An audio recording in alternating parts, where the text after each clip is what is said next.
नमस्कार दोस्तों, स्वागत है आपका एक बार फिर से हमारे YouTube चैनल रोजगार अड्डा पॉइंट वन में।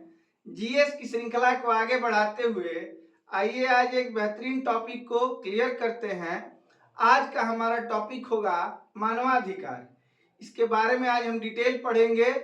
उत्तर प्रदेश पुलिस की परीक्षा में भी ये अलग से सिलेबस में शामिल किया गया है और भी परीक्षाओं में इससे बहुत सारे प्रश्न पूछे जाते हैं। तो आइए मैं आपको इस तरीके से आज ये बताऊंगा ताकि आप किसी भी परीक्षा में मानवाधिकार से आने वाले प्रश्न निश्चित रूप से सॉल्व कर सके। ठीक है, आइए शुरू करते हैं आज की टॉपिक। आज हम लोग पढ़ेंगे मानवाधिकार के बारे में, मतलब ह्यूमन राइट्स के बारे में। इसको हम लोग 3 स्तर पे पढ़ेंगे मित्रों।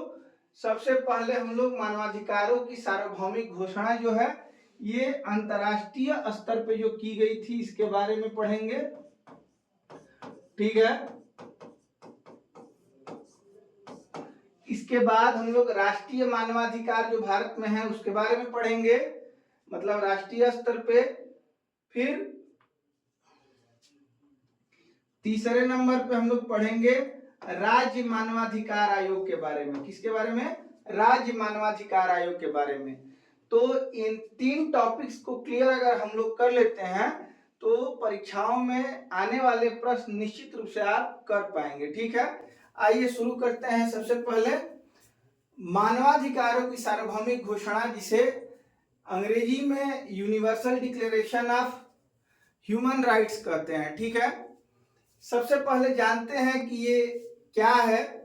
तो देखिए, सन 1945 में जब विश्व युद्ध समाप्त हुआ, दूसरा विश्व युद्ध 1939 से 1945 तक चला था और जापान पर परमाणु बम गिराने के बाद ही विश्व युद्ध की समाप्ति हुई। ठीक है, अब विश्व युद्ध के दौरान भले ही हार या जीत किसी भी दल की हुई हो, लेकिन पूरी मानव संतति को बहुत ही नुकसान हुआ। तो इसमें आम नागरिक जिनको राजनीति से या किसी अन्य मामलों से कोई लेना देना नहीं है, उनका बहुत नुकसान हुआ था। आगे ये नुकसान ना हो, ऐसे मानव की संतति जो है वो प्रताड़ित न की जा सके, इसके लिए यूएन की एक अलग इकाई है जिसे सामाजिक या आर्थिक परिषद कहते हैं, उसके द्वारा मानवाधिकार के कुछ नियमों की ड्राफ्टिंग की गई। ठीक है, और उन्हीं नियमों को घोषित किया गया जिन्हें मानवाधिकार की सार्वभौमिक घोषणा के नाम से जाना जाता है। ठीक है, इस ड्राफ्टिंग में सामाजिक और आर्थिक परिषद ने क्या क्या रूल लगाए हैं और क्या क्या नियम बनाए हैं ये भी जानेंगे। तो आइए शुरू करते हैं आज के टॉपिक को। सबसे पहले आपसे ये पूछा जाए कि कब स्वीकार किया गया इसे, मतलब कि मानवाधिकारों की सार्वभौमिक घोषणा को। पहले आप ये समझ लीजिए कि है क्या। तो इसमें 30 नियम बताए गए हैं 30 अनुच्छेद में, और वो भी मैं आपको क्लियर करूंगा आगे चल के। पहले देखते हैं इसको कब स्वीकार किया गया।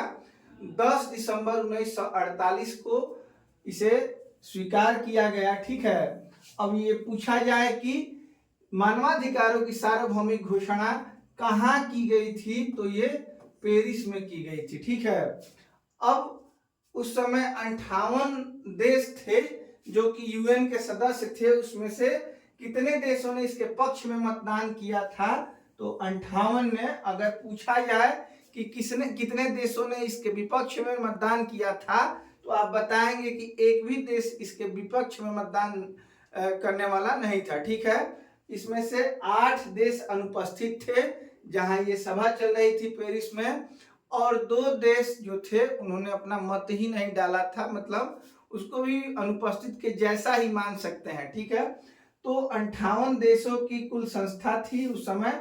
उसमें से 48 लोगों ने मानवाधिकारों की सार्वभौमिक घोषणा, जिसे यूडीएचआर नाम से जाना जाता है, उसके पक्ष मतदान किया था। यूएन की बैठक संख्या कौन सी थी? यूएन का मतलब आप जानते ही होंगे, संयुक्त राष्ट्र या यूनाइटेड नेशन। पहले यूएनओ था, यूनाइटेड नेशन ऑर्गेनाइजेशन। उसके बाद ऑर्गेनाइजेशन इसको हटा दिया गया इसमें से, अब केवल यूएन के नाम से इसे जाना जाता है। वर्तमान में ये 193 देशों की संस्था है। उस समय इसमें 58 देश थे। तो ये जो यूडीएचआर जो है ये यूएन के 183वीं बैठक में इसकी घोषणा की गई थी। सत्र आपसे पूछा जाए तो तीसरा सत्र इसका सही जवाब होगा।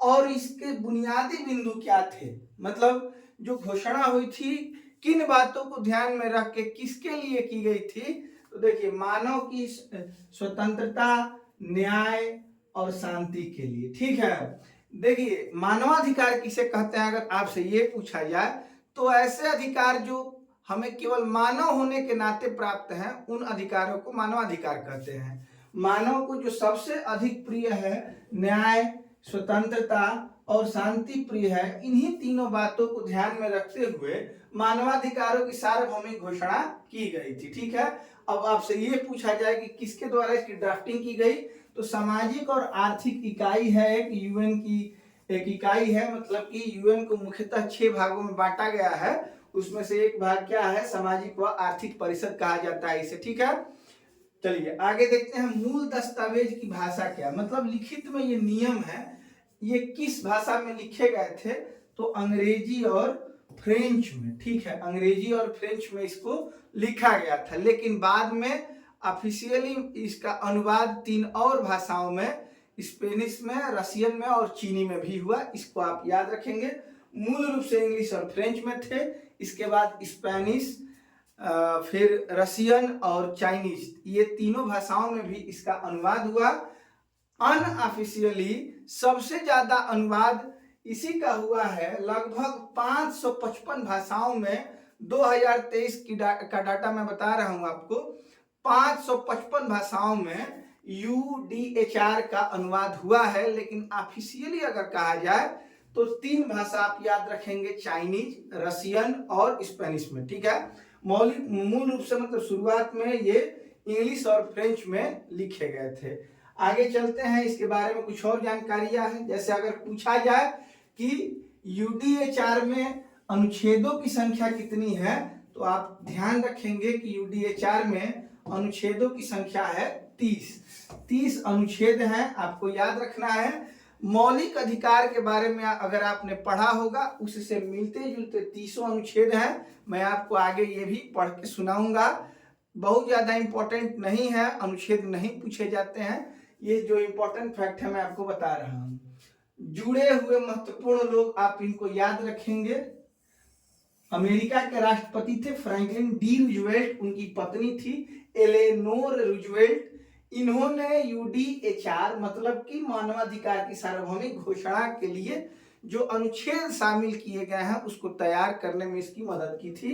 और भारतीय महिला आप याद रखेंगे हंसा मेहता ने भी देशों को अपने पक्ष में कर, मतलब इसके पक्ष में वोटिंग करने के लिए देशों को कन्विंस किया था, ये भी याद रखेंगे हंसा मेहता के बारे में।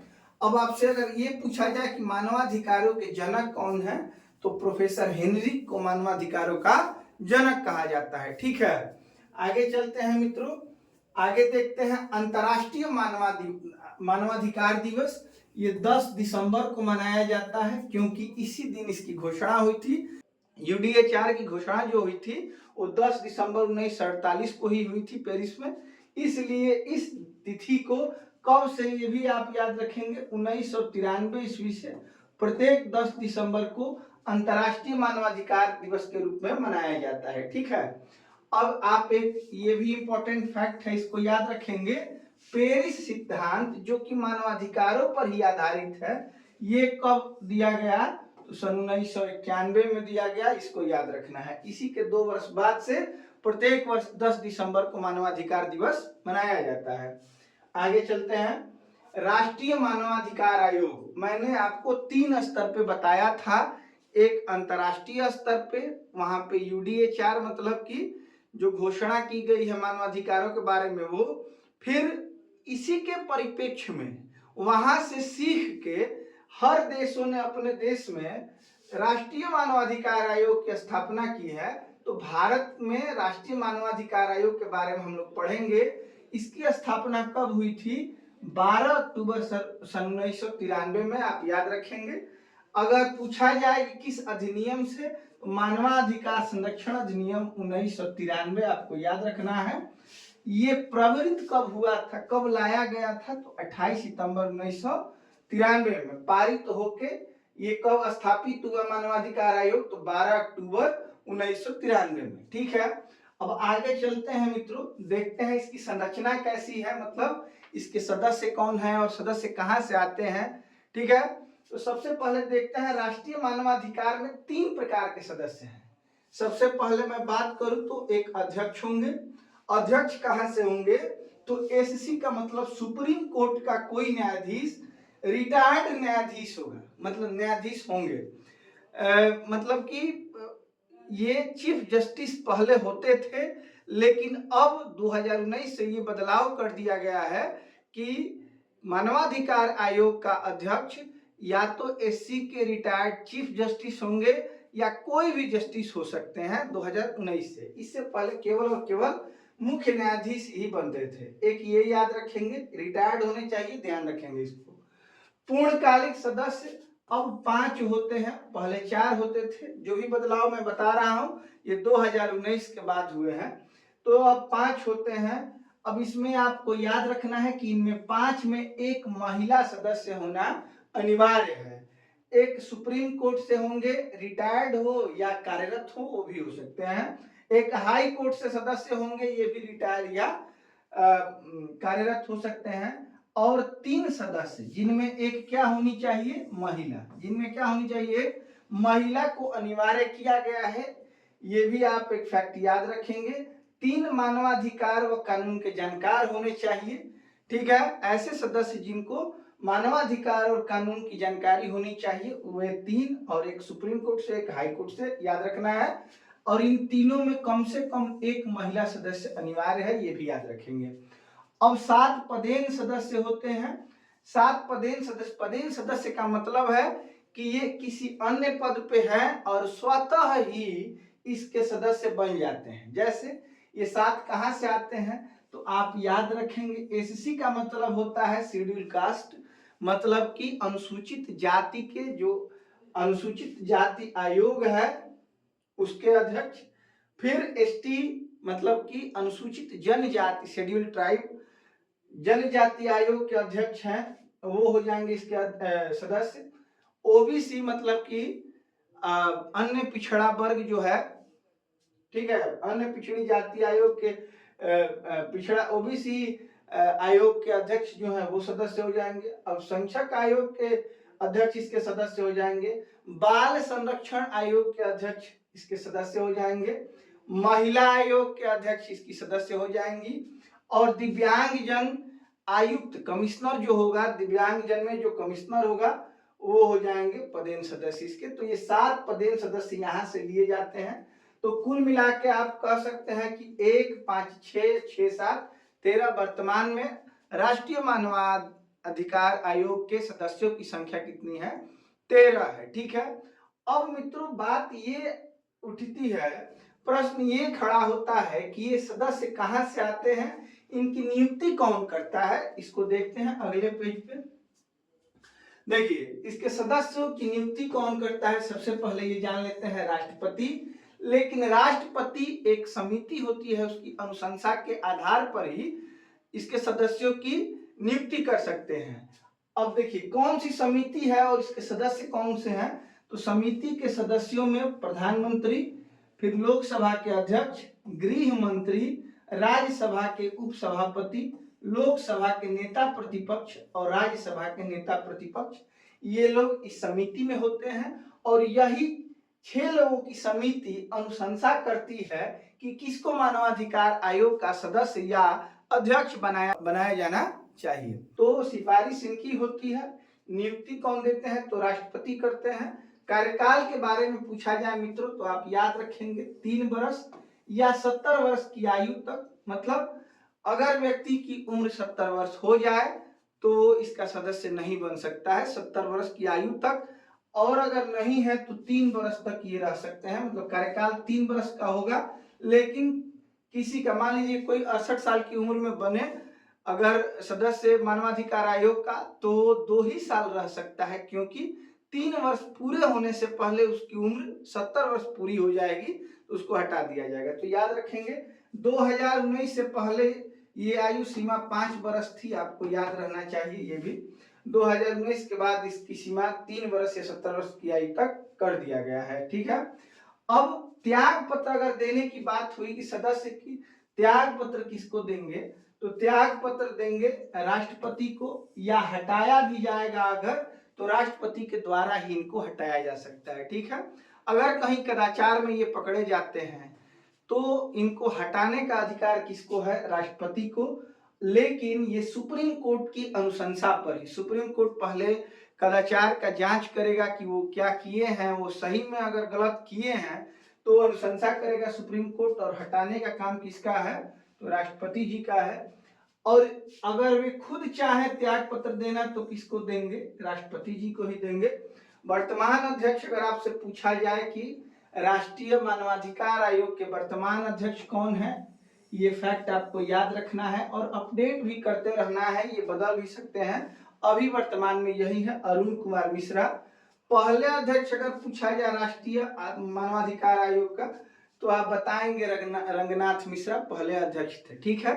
तो मैंने आपको 2 स्तरों के बताया, एक अंतर्राष्ट्रीय स्तर पे और ये राष्ट्रीय स्तर पे। अब आइए देख लेते हैं थोड़ा सा राज्य में मानवाधिकार आयोग की संरचना कैसी है। तो राज्य मानवाधिकार आयोग की संरचना में सबसे पहले एक अध्यक्ष होंगे, फिर पूर्णकालिक सदस्य 2 होंगे और एक सचिव होते हैं, ये याद रखेंगे। मतलब इसकी संख्या 1 2 3 1 4। राष्ट्रीय मानवाधिकार में सदस्यों की संख्या 2019 तक 9 होती थी, 2019 के बाद अभी वर्तमान में 13 है। ये राज्य मानवाधिकार आयोग के सदस्यों की संख्या वर्तमान में 1 2 3 1 4 है। इसमें से अध्यक्ष कौन होंगे, तो कोर्ट के रिटायर्ड चीफ जस्टिस या जस्टिस अब हो सकते हैं, ठीक है। तो ये हाई कोर्ट के होंगे। पूर्णकालिक सदस्य कहां से लिए जाते हैं, तो हाई कोर्ट से हो सकते हैं या डिस्ट्रिक्ट कोर्ट मतलब जिला न्यायालय से हो सकते हैं। ये रिटायर्ड भी हो सकते हैं और जो कार्यरत है वो भी हो सकते हैं, ठीक है। एक यहाँ फैक्ट आपको याद रखना है, जिला न्यायाधीश वही बन सकते हैं मानवाधिकार आयोग के सदस्य, राज्य मानवाधिकार आयोग के सदस्य जिनको कम से कम 7 वर्ष का अनुभव हो, 7 वर्ष तक उन्होंने न्यायाधीश के पद पे काम किया हो, ठीक है। अब इसमें एक व्यक्ति और शामिल हो सकते हैं, वे मानवाधिकार के जानकार कोई भी व्यक्ति वह हो सकता है जो कि इसका सदस्य बन सकता है।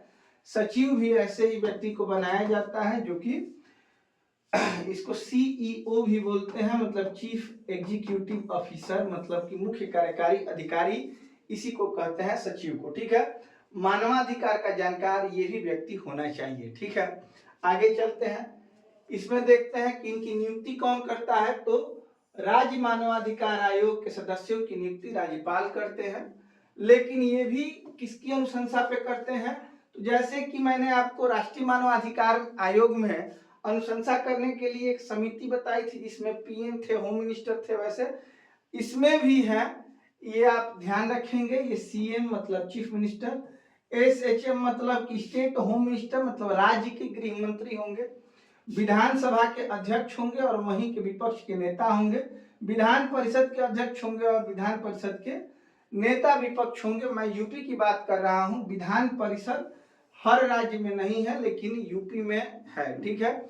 तो आप याद रखेंगे कि इसके सदस्यों की नियुक्ति कौन करते हैं, राज्यपाल करते हैं, लेकिन किसको बनाना है इसकी अनुशंसा ये समिति करती है।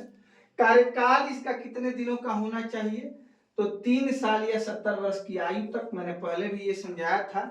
राष्ट्रीय मानवाधिकार आयोग के भी सदस्यों का कार्यकाल इतना ही होता है। त्याग पत्र ये किसको देंगे, तो ध्यान रखिएगा नियुक्ति भले ही राज्यपाल करते हैं लेकिन ये अपना त्याग पत्र किसको देते हैं, राष्ट्रपति को देते हैं, या किसी कदाचार में फंसने पर इनको हाई कोर्ट के द्वारा अनुशंसा करने पर हटाने का अधिकार भी किसको है, तो राष्ट्रपति महोदय को ही है, ठीक है। अब यूपी मानवाधिकार आयोग के बारे में 2-3 फैक्ट है, उसको भी देख लेते हैं। यूपी में मानवाधिकार आयोग की स्थापना कब हुई थी, तो 7 अक्टूबर 2002 को हुई थी।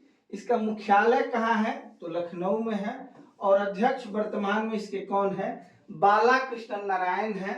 ठीक है, आपको ये याद रखना है। अगर आपसे राष्ट्रीय मानवाधिकार आयोग के हेडक्वार्टर के बारे में पूछे तो जैसे ये लखनऊ है, आप राष्ट्रीय मानवाधिकार आयोग के मुख्यालय आप बताएंगे न्यू दिल्ली में है। ठीक है, मतलब देश की राजधानी में राष्ट्रीय मानवाधिकार आयोग का मुख्यालय है और राज्य की राजधानी लखनऊ में उत्तर प्रदेश मानवाधिकार आयोग का मुख्यालय है।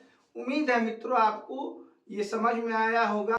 अगले वीडियो में मैं इससे रिलेटेड MCQ लेके आऊंगा और आपको क्वेश्चन कराऊंगा।